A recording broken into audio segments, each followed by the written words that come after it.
नमस्कार प्रिय साथियों, अवेकनिंग मंत्रा में मैं सुरेश श्रीमाली आप सभी का बहुत बहुत स्वागत करता हूं। पति और पत्नी एक जगह पर बड़े खुशी खुशी अपनी जिंदगी को बिता रहे थे। किसी वजह से उनकी खुशियां कम होने लगी। अब उनके पास जो था वो उनको नाकाफी लग रहा था। उनको कुछ और चाहिए था जो मिल नहीं रहा था। तब वो एक महात्मा के पास गए। महात्मा ने उन्हें कहा कि तुम आज प्रदेश के भ्रमण पर निकल जाओ।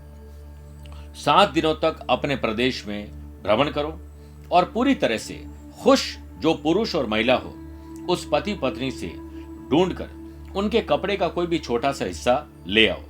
उसे हमेशा अपने पास रखना। इसके बाद आप लोग भी दोनों हमेशा जीवन भर खुश रहेंगे। दोनों प्रदेश की यात्रा पर निकल पड़े। एक जगह जाकर उन्हें पता लगा कि यहाँ सबसे खुश पति पत्नी रहते हैं। वे उनके पास गए और पूछा, क्या आप सबसे ज्यादा खुश हैं? उन्होंने जवाब दिया, हाँ, बस हमारी एक तकलीफ है कि हमारी शादी को 13 साल हो गए, कोई बच्चा नहीं है। यह सुनकर उन्होंने अपनी यात्रा आगे बढ़ाई। दूसरे घर पे गए। चलते चलते वह एक दूसरे गांव पहुंचे।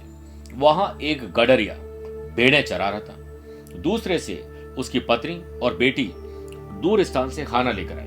मतलब गडरिया तो भेड़ें चढ़ा रहा है और एक परिवार जो कि उनकी पत्नी और बच्चे थे वो भोजन लेकर आ रहे हैं उसके लिए। वे तीनों मिलकर खाना खाने लगे। यह देखकर उस पति पत्नी ने गडरिये से पूछा कि क्या तुम खुश हो अपनी जिंदगी से? तब उन दोनों ने कहा कि हाँ, हम अपने परिवार के साथ खुश हैं, लेकिन मेरा जो बेटा है वो मंद बुद्धि का है। वह उम्र के हिसाब से तो बढ़ रहा है लेकिन दिमाग उतना बढ़ नहीं रहा है। बस ये एक तकलीफ है। तो उनको लगा कि तो इनके भी तकलीफ है। फिर वो किसी और प्रदेश पहुंचे और वहां पहुंचने पर उन्होंने एक परिवार से पूछा कि आपके पास बेटा भी है, बेटी भी है, पति पत्नी भी, अपना मकान भी है, तो आप लोग तो खुश जरूर होंगे।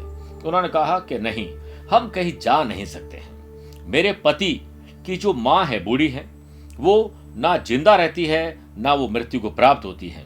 बस जिंदा लाश की तरह है। कई महीने हो चुके हैं। हम उनका परलोक सिधारने का इंतजार कर रहे हैं कि कब वो परलोक सिधारे और हम कहीं घूमने जाएं।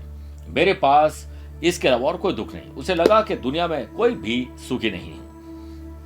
फिर उन्होंने आगे बढ़ने का प्रयास किया और आखिरकार हताश होकर दोनों महात्मा के पास लौट आए और उन्हें अपने अनुभव बताए। महात्मा ने कहा कि तुम्हें समझ में आ गया होगा कि दुनिया में कोई भी पूरी तरह से खुश नहीं है। अगर खुशी ढूंढनी है तो बाहर नहीं, अपने भीतर ढूंढो। क्या सीख मिलती है?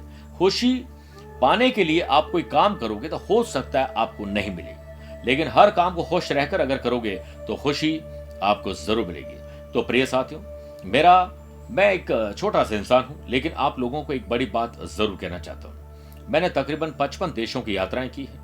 हजारों लोगों से मुझे मिलने का मौका मिला है। रोजाना ही सैकड़ों टेलीफोन कॉल्स और तरह तरह के भांति भांति के लोगों से मिलने के बाद मैंने एक चीज पाई है कि इंसान बचपन खोता है जवानी ठीक करने के लिए, जवानी खो देता है प्रौढ़ अवस्था ठीक करने के लिए, और प्रौढ़ अवस्था खो देता है बुढ़ापा ठीक करने के लिए, और बूढ़े होने पर पता लगता है काश जिंदगी जी लेता।